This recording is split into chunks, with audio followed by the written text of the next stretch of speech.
Hi, welcome to our second episode of our podcast. This is Hakim. This is Laila. Hey everybody. Hello, hello. Okay, what shall we talk today? I think firstly we should thank all our listeners for the unexpected attention that we got from all of them. Thank you everybody. What everyone must remember is that we are completely amateur podcasters. So the numbers we've seen the past week of the number of listeners who have listened in on our podcast was very encouraging. So thank you everybody.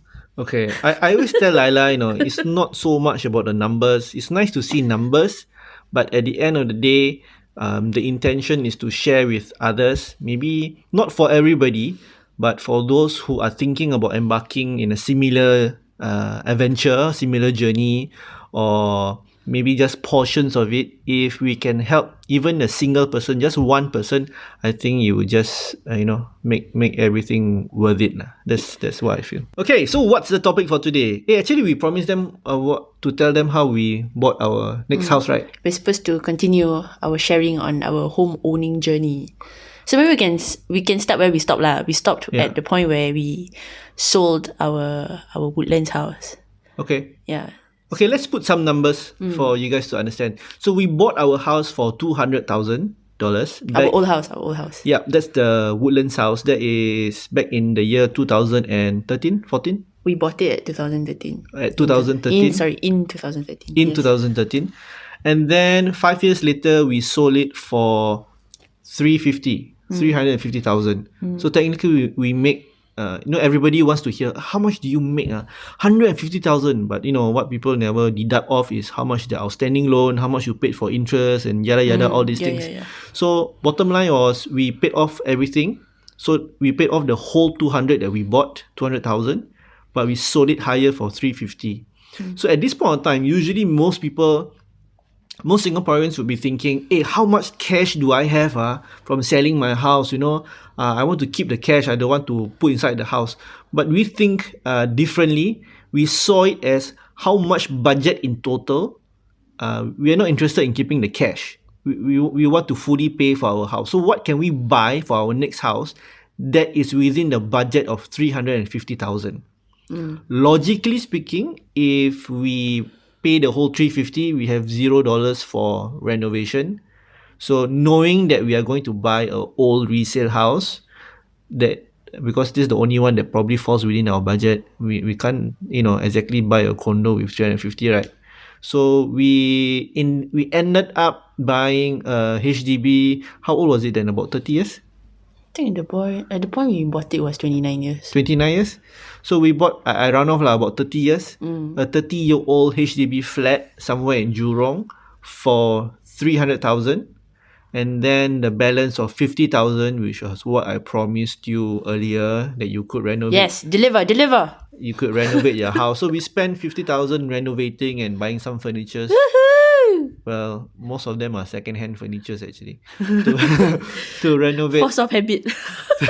to renovate the house. So essentially, the budget was 350. Do everything. The project cost 350. So we wanted a fully paid house.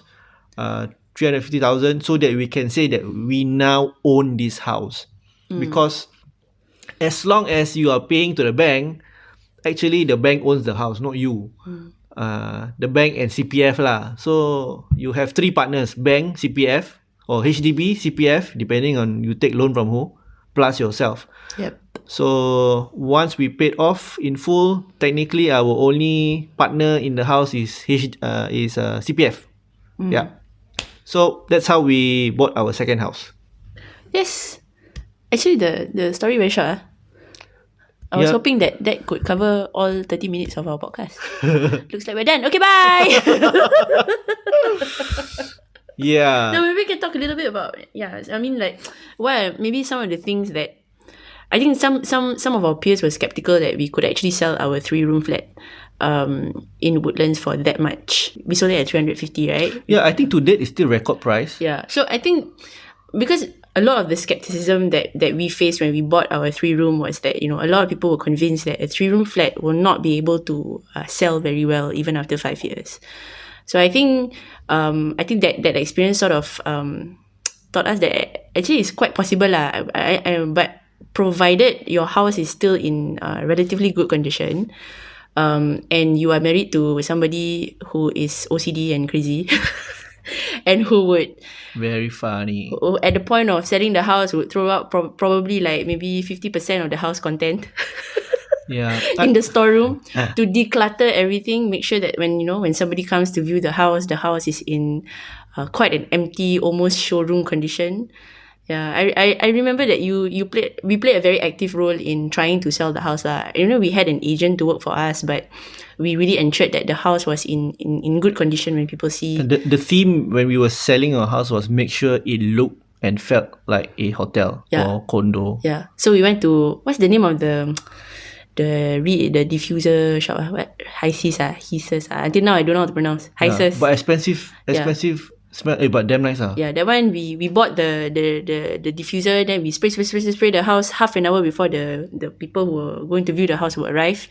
Then we make sure to turn on the aircon in all the rooms, closed all the windows, closed all the doors to make sure that the house is really, really cool at the point when that's the idea. The viewer comes in. That's the idea when you go for those kind of private condo launch, right? They will give you this kind of experience. I don't know. I've never been to a condo launch. Yeah. So it's our small condo lah.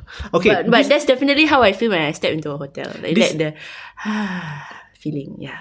What all these things that you just mentioned are things that is within our control, you see. So whether how old the house is, there are things that you can do to spruce it up, to make it nice. Whether you need to paint the whole house or whether you need to change certain things, to make it as new as possible. But what you couldn't change was which floor do you stay on?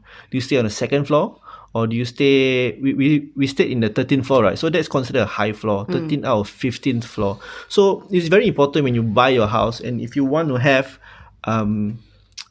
more demand, that would mean that it would be a good idea to pay a little bit more for the high floor, because if you take a lower floor, it will be much, much more difficult to sell.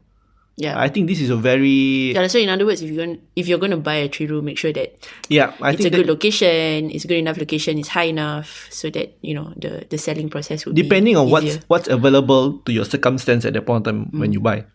Yalah. Yep, I remember the selling was actually quite fun because number one, we decluttered the house, and then it was like, for a short moment after we decluttered, we cleaned it up, we make it look very nice.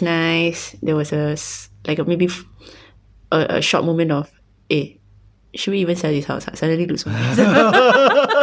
Just stay here lah, Fully paid already, what? Why want to disturb? That's sekali I pregnant. Yeah, still the deal. Faster, sell the house. Someone, the baby is a boy. Our firstborn is a girl. The second one is a boy. So a 3-room flat only has 2 bedrooms. Eventually, they big already. They need to have their separate rooms. Never mind. Sell the house. Buy a new one. Yeah. At that point, when we bought our second house, we actually came with the mindset of, this is going to be our last house. We're going to forever ever... Yeah, because I was sick and tired of looking for another house. It is emotionally draining. Okay? It's emotionally draining. So it has to be the last house. But I have to say that, pros and cons, but for older houses, like what they say, is generally bigger. So although it is where we are staying in it. So although it is a 4-room flat,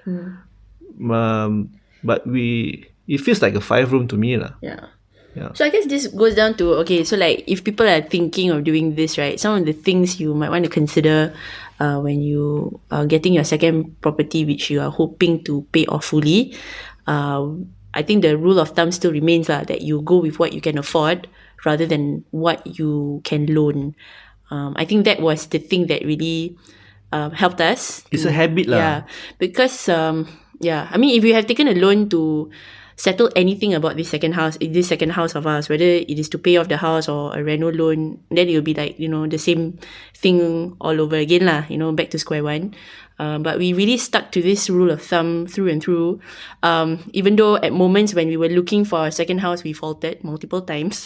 Yeah, I mean there were a couple houses that we thought was younger, so nice, newer, more nearer to MRT, that kind of thing. Yeah. Obviously, these houses were fetching at a higher price. We even contemplated, the devil will come to us and say, "Hey, okay, borrow another 50k only, borrow another 60k, borrow another 20k only, okay lah, no problem lah." But there was a voice in our minds that went, no, OT so it's a matter of principle lah. So we stuck to the principle of buy what you can afford, not buy what you can loan. So this applies to pretty much everything, whether you're buying a car, whether you're buying your furnitures, whether any high ticket expenses, even like going for a holiday.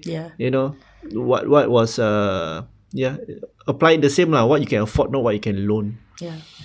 We were so close to getting that house. But I have to say that we forgot a lot of things in the whole journey lah, in the process. It was like, such as what, expensive holidays, we didn't buy a brand new car. That would have been nice for most people. So we didn't. We just drive a chaprak car. The cars that we buy are typically less than 1 year old, 6 months. It's the kind of car when we tell people, oh, we drive this car, and then their first reaction is, okay apa? Almost like yeah. But who say it's not okay? Yeah, we know. There's always good cars at a deal. Like currently we drive a Ford Focus. Wow, damn awesome this car. Yeah, but it's very old. Yeah, but left only like what, 7-8 months, something like that lah. Okay. Anyways, so there are definitely certain things that you have to sacrifice lah. So, so like you said, no expensive holidays, all these things. No expensive holidays, no brand new car, no expensive tickets lah.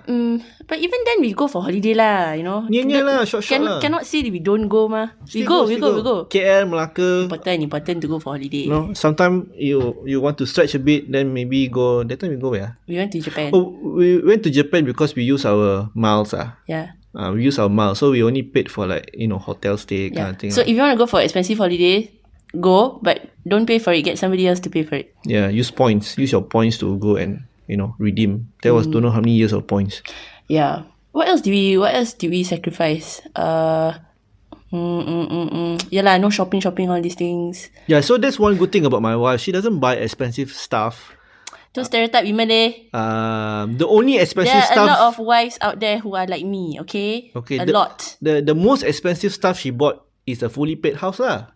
Oh no, her renovation very expensive 50k . It's not my renovation. It's our renovation. Our renovation, our house. So our lives. So at that point of time, when we renovated, the idea was, since we cannot afford a private condo anyway, so might as well renovate it to something like what we would consider a condo lah, to our liking what lah. we expect a condo would look like lah. So we look at all the pictures. Oh, this condo do like that. Wow, nice. Where lobang can find this kind of marble top for the kitchen, that kind of things. You go and look at all those designer ID type of magazine, but don't hire ID lah. We did it all ourselves. Not say ID no good. Sometimes ID may be good, sometimes it's important to get the design concept right. But fortunately for me, my wife is a designer. Don't say. She's a designer, so we capitalize on that lah. Ayuh, so embarrassing. Yeah. Yeah. I got one more question they ask Haikal ask apa nak susah-susah ni? Asal nak susah-susah bayar? Translate. Why want to difficult yourself? Why you want to act hero, want to pay off your house, suffer? Why do you need to suffer all this time to discipline saving and pay off your house? It all boils down to this. What's so good about it? Financial freedom. So some of the benefits that we discovered over this journey. Number one, you actually own a house. Okay lah, this one in terms of feeling only lah. But Hey, it's not a feeling, it's a real thing, okay? it's a nice feeling. You No, know, it's not just a to nice have feeling. to have the actual what they call the deed of your house, the deed title to your house, that is, if as long as you're paying the bank, it belongs to the bank. It's safekeeping with the bank, you know. But once you paid off your house, the title deed now belongs to you. You can technically frame it in your house, you know. You know, that's number one. You own a house, lah.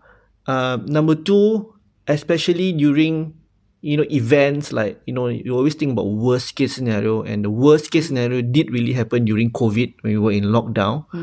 Our business weren't doing very well. A lot of businesses were not doing well. Yeah, We're not so, the only ones, yeah. The worst case scenario for us, even if our business go bust, even for some period of time we are out of business or out of job, if we can't find a job, at least we still have a roof over our heads. You see, so that's one form of security. Knowing that we also have money, cash inside the house, in a way gives you the assurance that if we do need to liquidate, we still have this amount of money, or otherwise we can use it for our retirement funds lah. I mean, I think COVID really proved this to us lah. Like, I mean, there is a reason why I think in policy making, for example, home ownership is actually one of the very key indicators for social mobility amongst the population. So, and I think there is very good reason for that lah, because in a situation where a family unit is really pressed financially or economically, like, for example, if you lose your job, right, the number one thing that is going to pressure you are the debts that you have, and the biggest debt, or more like the most common debt that everybody would have, would be the housing debt, and that is going to really tax the family's like mental bandwidth lah. I mean, already you're being hit by COVID. There is a lot of uncertainty with regards to your job, with regards to business.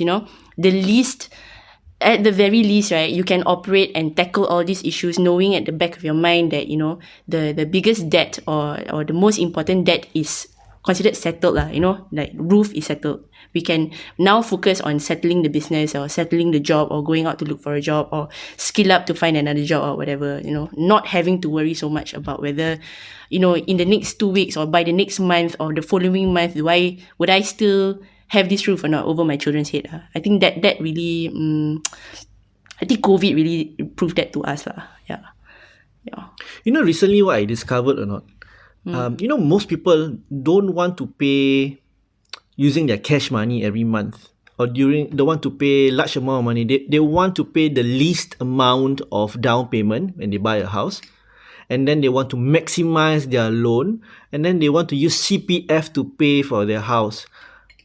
That probably the majority of people having this, but I recently discovered, like, as if it was a secret formula, people always ask, okay, hey, I have extra cash, I have like 10,000 extra cash, 5,000 or even $1,000 of extra cash, where can I invest to grow my money, and then everybody will be thinking about, maybe we can do some stock and share or some investments, that kind of thing. Investments, stocks and share will come with its own risk. It can have returns, high risk, high returns lah.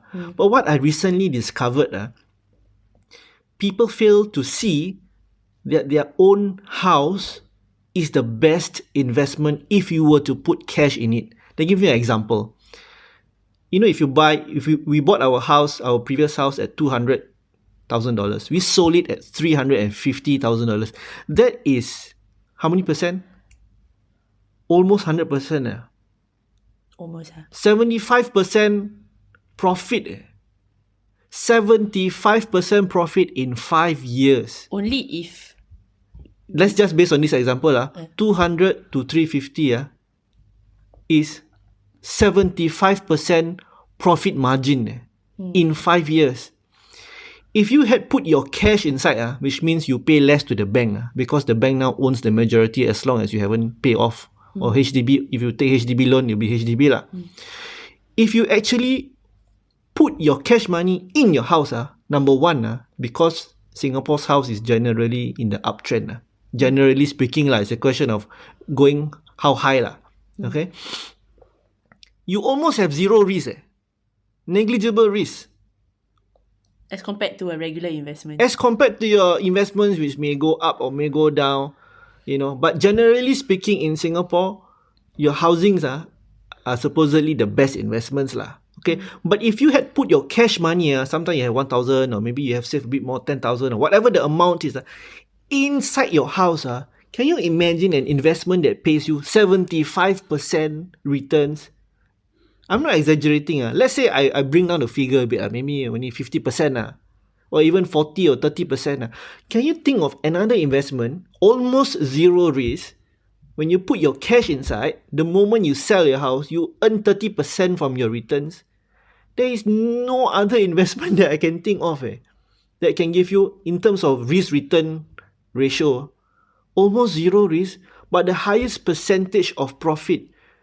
But of course, nobody will tell you this lah. Insurance agents will not tell you this because there's no commission for them. House agents will not tell you this because there's no commission for them. Financial advisor will not tell you this because there's no commission for them. Nobody will tell you this. But from a consumer point of view, from a home buyer point of view, if you put your cash into your house on top of your CPF, the best case is not to have CPF lah, because you got to pay accrued interest. Right? If you put your cash, wow, your returns are exponential. Who can give you this kind of returns? So that's what I recently discovered. So I think this thing is very, very underrated. Yeah, maybe, I don't know. I guess if some people out there are considering this, might be actually good for them. Yeah, this is one good thing. Yeah, but maybe we can talk about what other. We were on the topic of why financial freedom, right? So, okay, why you want to actually do all this? So the simple answer is financial freedom. But if we were to dissect that further, so one of it is in the case of emergency or volatility or insecurity, you have a roof, you have this assurance that your roof is still over your head. Maybe what I think is that maybe you continue the habit of so saving. If you had saved a certain amount of money every month just to pay off your house, with that intention to pay off your house, no matter how much the amount is, technically when you finish paying off your house, because of the habit, because we are creatures of habit, right? Because of the habit, you technically can save the same amount and you no longer pay for your house. It's just savings for you every month because you're so used to it. And every time you have a pay increment or you change job, you have a higher salary, as long as you maintain the same lifestyle and don't increase your lifestyle, you can save much, much more every month. So in the long run, can you imagine the amount of saving that you can have? Yeah. Or if you have any debt, can you imagine the amount, how fast you can pay off your debt? Whether being your student loan or whatever loan, because you have already developed a habit of buy what you can afford, not what you can loan, right? Yep. So if in the past you have any loans, can you imagine how fast you can pay off all those loans? Wow, I tell you, the whole thing, if you can be debt free, it's really, really. You're in, you win time lah. Essentially, you win time if you're able to slowly move towards. May not be 100% yet, but you're slowly working towards being debt free. Yeah, I think one thing I would want to share. I think this one applies to me a bit more than you, because throughout this whole period of buying the first house and the second house and then COVID and all that, right, you are still doing your business. You have always been a business owner and your business still continues. For me, at least, I feel that this financial freedom has given me sort of the privilege to go and figure out what is it that I want to do in my life. Such a millennial. Yeah. Because before this I was working, or maybe I was miserable at my job, but I needed you had a choice lah. But maybe I was miserable at my job, didn't really like it, or maybe certain aspects of the job made me feel like, why do I leave my kids for this? Yeah. But I suppose like the financial freedom does give me the freedom to figure out what I want to do. It really is a privilege. I think, when I speak to a lot of peers around my age, we all agree that figuring out what to do is a privilege that most people are not able to afford, because you're just busy trying to make things work lah, for your lives. But when the house portion is settled, there is a lot more freedom for you to figure out, okay, if I want to try this out, right? I mean, I've tried a lot of things out since quitting my job 2 years ago, tried to figure out. I've discovered that I kind of like running, which is something that I never thought I would ever like, considering how much I hated it in school. I tried a lot of new things. I tried cooking, don't like it. And then now, right smack in the middle of COVID, I am trying out starting my own business, my own e-commerce business, which typically if I were to walk a different path with this home-owning journey, I don't ever foresee myself being able to do anything like this lah. So I think in the short span of 2 years, I've managed to experiment with different things and try to figure out, what are my passions, and maybe essentially later after that, figure out what is my ikigai, But definitely a privilege that is extended to, that comes with this financial freedom lah, which I cannot imagine not having it at this point. Because, obviously when COVID happened, I mean, one of the things that I did when I look at our business and yeah, I was like, wife, please find a job. Go back to work. Find a job. We need money. Yeah. Then we calm down a bit and I was like, okay, we need money. Yes, we all need money, but do we need money like really, really urgently? Do we want to go back there where we came from after all the trouble we have gone through to get out of there? Do you really want to go back there? But that's another good thing, because the whole journey of trying to pay off, because we minimize all the expenses, we try to save everything else. When COVID happens, it was like going back to that mode of survival mode. Yeah. Keep everything else very minimum. Stuff. Just essential stuff only. Yeah. But it's the ability to be able to switch back to that mode and survive lah. I think that's a very good skill to have. Okay, so let's keep this talk realistic. Okay. What are the the demerits of this path? Okay. One clear demerit, I think most of the people listeners would know, is that old house got no value already. Yeah. Because HDB has this 99-year lease for all their flats. I think especially in the past few years, that has been like the most frequent thing we hear in the discourse about property lah, right? Like, old house, it will depreciate, the value will depreciate past a certain age. But how I see it is like this, if you have the intention of staying for the rest of your life, then it will be less of a problem lah. Like our intention initially. That was our original intention. Let's stay here forever. But so maybe that may be the case, or we have an option, right? So we can sell it in a future time. Maybe we make less profit. Worst case scenario, maybe you will just break even. Yeah. If we feel that there's no point selling, then we might stay there for the rest for a longer period of time. Yeah. To a time whereby suddenly if it makes sense to sell at a profit, then maybe we will sell.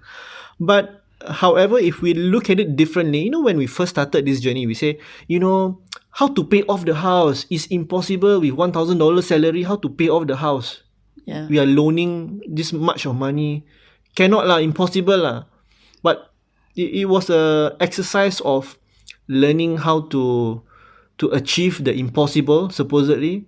So maybe what if our goal is not big enough? If we do want to make profit from our house, then maybe the goal should be, let's get a second house, but this time let's have enough money to buy the second house lah.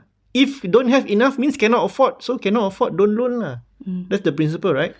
So maybe the goal is too small. Maybe we should set a higher goal, but that will be episode 107 lah, because by the time we say, I'm not sure, but let's be optimistic. Maybe we will. Maybe if we do this every week, episode 100 and something will only be in a few months' time, Oh, maybe episode 1007. Yeah. Okay, so who knows? So who knows what the future brings? Let's keep it short. I think that's long enough. So we will end our second episode here and move on to the next episode. Thank you so much for listening to us. See you soon. See you soon.